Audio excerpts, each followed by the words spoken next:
Welcome back to Big Mouth and fancy seeing you here. Right, this is a direct message to the BBC about Doctor Who, how I feel about it, and what's needed to make this show what it needs to be. I don't want to talk about representation. I do not want to talk about political correctness. That narrative is no good. There's no point in talking about that. This show has been representative since Russell T Davies brought it back. And there was nothing wrong with doing that, but he did it in the right way. The key to any successful drama or entertainment show is that people have a lot of fun with it. People enjoy it. We talk about representation. We talk about making Doctor Who for everyone. Well, right now, Doctor Who isn't for everyone. What you need to do from someone looking from the outside is to galvanise the fans of the classic series, the fans of the revival, bring them together so they can both enjoy it. You need to have husbands and wives and children and friends sitting on a Saturday or Sunday night enjoying Doctor Who and talking positively about the show again, like we used to under the Russell T Davies era. It hasn't been that way since Russell left. Now, BBC, you know this. You know this. You know that this show's been on a downward spiral since Russell left. Now, from what I gather, we can't get Russell back. That's not going to happen. That's a tragedy. But I don't want Russell running this show if he's not excited to do so like he was in his original run. You need to look at what you're doing. Now, for me, season 11 looks beautiful. It looks beautiful. But there's nothing there. You open the box and it's empty. And this is the problem with what you've got now. Now, I hear a lot of arguments about ratings and this and that and the other. But the factor is here that Doctor Who should be something exciting, entertaining. And the reality is, you've left the entertainment at the door. I don't want to start, shouting at you and, being aggressive and being negative. But the reality is here that Doctor Who is a show that can make you millions and millions of pounds across the world through different avenues. Now, you know better than me what season 11 is doing for you. Are you doing the merchandising you used to do? Are you selling are you getting big pre-orders for season 11? Are you able to sell the 13th Doctor's doll? You're not. You're giving it away. There's a reason for that. You made the decision to cast a woman as the Doctor, and there is absolutely nothing wrong with that. But the key element here is casting the right woman, casting a person that excites the audience and says, yes, that's the Doctor. And that doesn't matter if you cast a man, woman or beast. It's about getting the right person in. But even if we say that Jodie, let's just pretend Jodie was the right person. Creatively, she wasn't given the stage to thrive. You can't just put any woman in that role and say, right, look at us, aren't we clever? We've got a female as the Doctor. You had many, many options here. You could have really cast an unconventional female actor to play this role. Now, I think you know, BBC, as I do, that Chris Chibnall doesn't work. His idea of what Doctor Who should be doesn't work. Either you need to get him to change his mentality, or you need to move him on. We've heard so many rumours that next season, I think in 2020, will be his last. We've heard rumours of a reduction list of episodes, which has gone from 10 to 6. And then that will be his and Jodie's final season. I don't know that. Only you know what's going on. Now, you've publicly come out and said that you can't make Doctor Who every year because of the way it's made. Well, you started off making Doctor Who every year. What's changed? Have you gone backwards? Is it a question of budget? Is it a question of maybe Jodie being pregnant? I don't know. But at the end of the day, Doctor Who, I suppose, really, what I'm saying to you, BBC, is, yes, it's true, we don't actually get Game of Thrones every year. Then the final season, I think it would have been a 2-year gap. In essence, that's okay if people are excited about what it is. But the reality is here, you're a business. You need people to keep thinking about your biggest product. Doctor Who is one of your biggest IPs, one of your biggest trademarks. And my idea for the show, really, now, you have got a fabulous relationship with J.K. Rowling. You've worked with her before. I believe J.K. Rowling will be a great showrunner.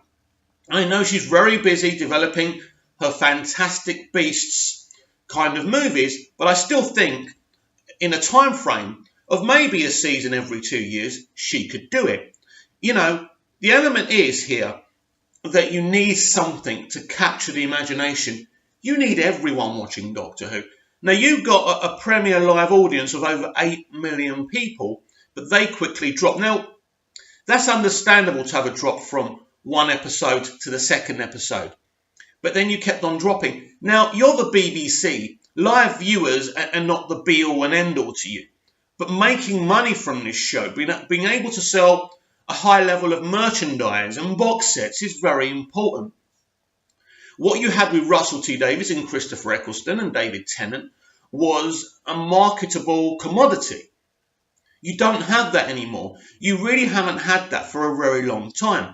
Stephen Moffat is a very talented writer, but he didn't have the tools to run a show. Now, in Russell T Davies, you had a man who was a great writer, but who could run a show, who could link an arc through a season, who could develop characters and, you know, relatable characters in relatable situations. We talk about representation. In John Barrowman's Captain Jack Harkness, we had a very representative character in the sense of him being someone who was attracted to all types of people, men, women, aliens, but it worked because you had it on a level. And it wasn't the be-all and end-all. We still delved into his character. There was a big nuance with Captain Jack, and his homosexuality or the fact that he fancied lots of people wasn't the thing. And also, he didn't have to keep on telling us. We knew exactly where he swung and who he was. And this was the genius of Russell T Davies. Now, we are now in a culture where you, as a studio, and many studios want to tell the world how representative and equal you are. And that's great. That isn't a problem. But you must understand creativity and entertainment must come first.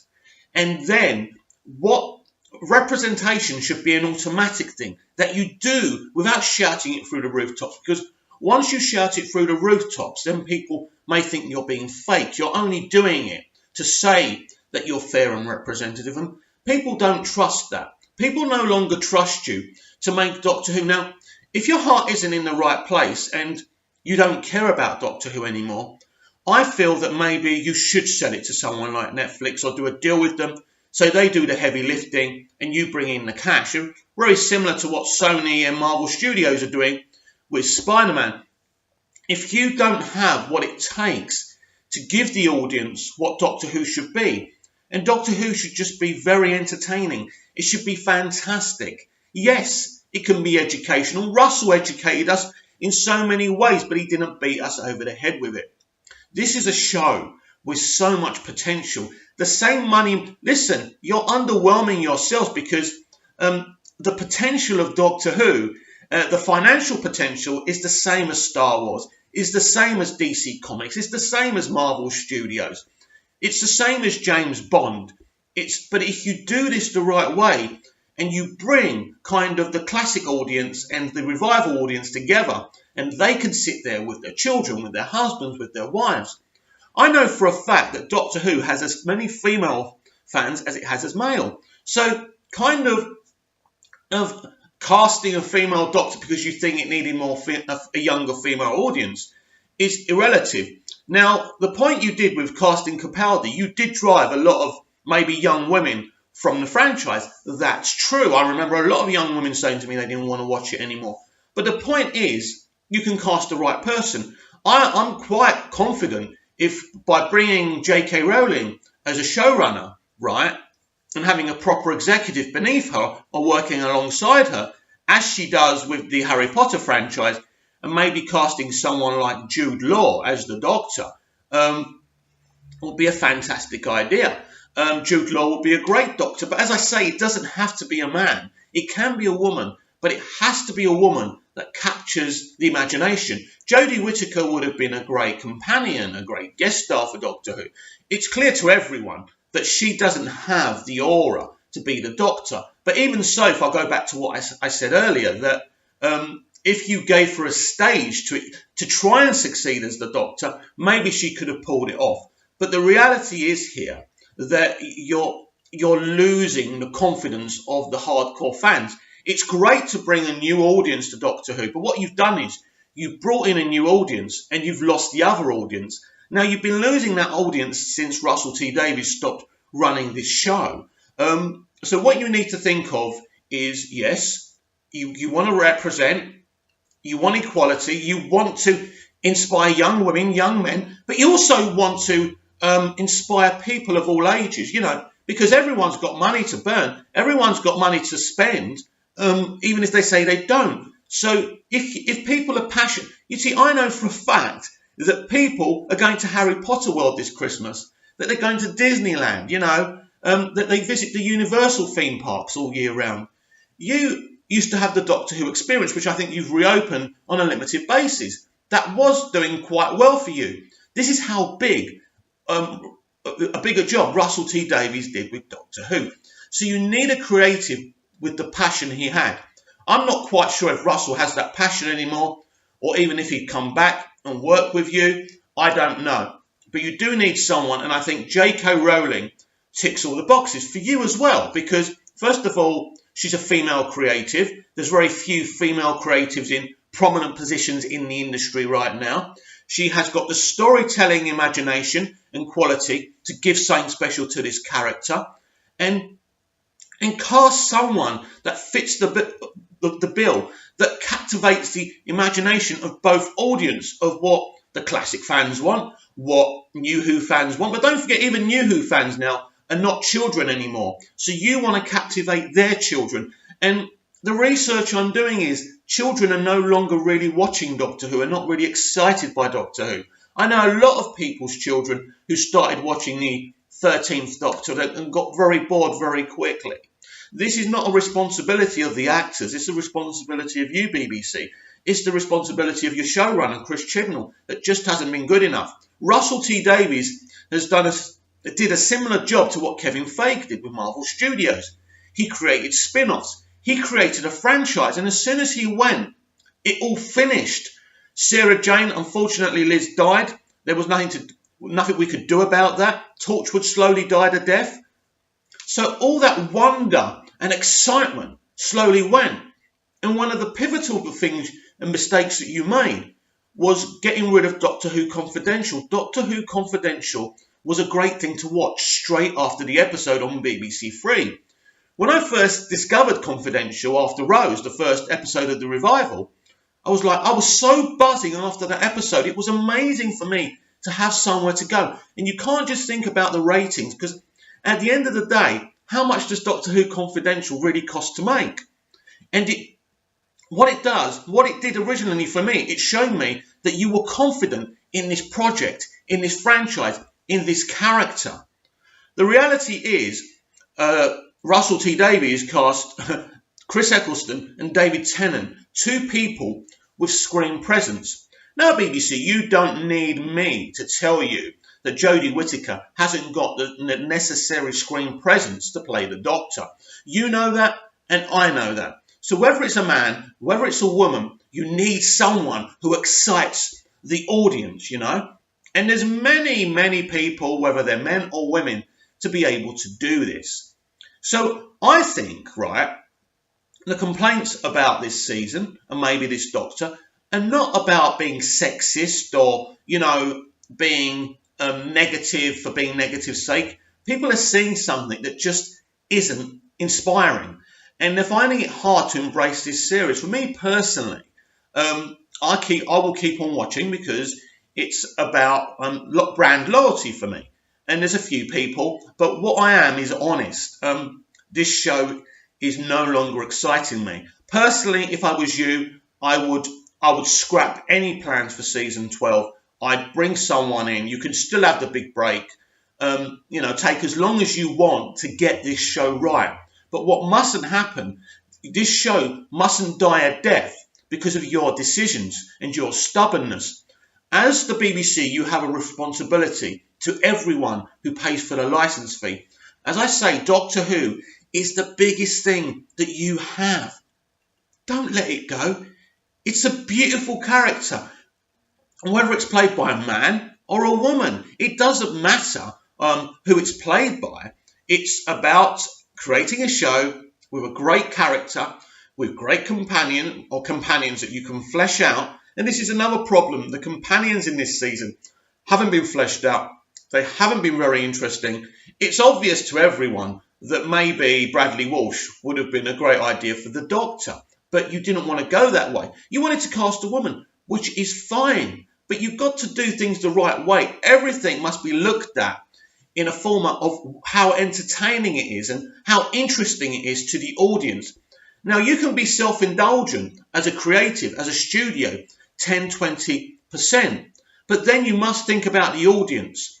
I think what's happened in modern day entertainment, whether it's the film industry or the TV industry, what we're starting to do is think more self-indulgently and more politically. Trump's changed the playing field, and we're starting to feel that we can send these messages to him via television and film. But it doesn't make a difference to Trump who the Doctor's played by or what kind of avenue you go down. Basically, you need to think again. I am a Doctor Who fan. I want Doctor Who to be great. I have admiration for the BBC and the way it's run. You have many fantastic dramas, and you need Doctor Who to be great again. You do. And the only way of doing that is cancelling your plans, sitting in a room and deciding who the best person for this job is. And I think J.K. Rowling running Doctor Who would captivate everyone's imagination. It would really, if you're talking about employing more female creatives, she's female. Her outlook towards life is beautiful. I have a lot of time for Jo Rowling. It would be massive. And I really do believe Jo would be very, very interested in running this show. If you gave her the time and the schedule to do it, don't put pressure on her to reach too many, time frames. Give it the break of no Doctor Who till 2020. Hey, put Doctor Who back another year. If JK is developing this show, no one's going to care. Maybe do a few specials until you can actually produce a series. I'm coming to you with this video as a desperate fan who's worried that this show is going to go away forever. There are future children and future generations who can sit there and embrace this show. If you give the audience what they want, then they'll give you what you want, which is profits, which is ratings, which is great audience scores on the meters. People want to be entertained, and it's your responsibility to entertain them.